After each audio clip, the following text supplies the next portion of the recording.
Patay ang isang graduating student matapos maaksidente ang minamaneho niya motorsiklo sa Tanay Rizal.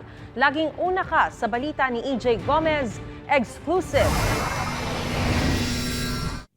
Nakahandusay ang lalaking ito sa tabi ng kanyang motorsiklo nang matagpuan siya ng ilang riders sa palikong bahagi ng Marilake Highway sa Barangay Sampaloc, Tanay Rizal, alas 5:30 ng umaga nitong Martes. Kinilala ang biktima na si Chariben Ceniza, 24 anyos. Pauwi na raw noon ang biktima sa kanyang dorm sa Baras nang mangyari ang aksidente. Ang particular place of incident ay walang malapit na bahay. Matalahib yung kung saan natagpuan yung biktima at yung motor.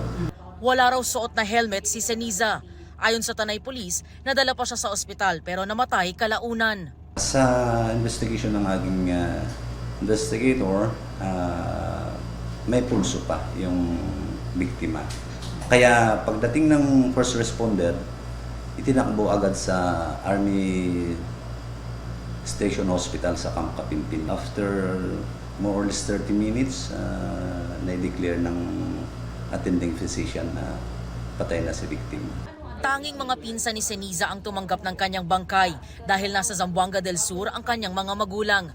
Mag-OJT na lang daw sana bago makagraduate ang biktima na kumukuha ng kursong Political Science at gustong maging seaman. Nakapanghinayang talaga yung pinsan ko kasi ang taas ng pangarap niya sa buhay. Pero sabi niya, di siya uwi pag hindi niya diploma yung dala niya. Pero ito, puro na.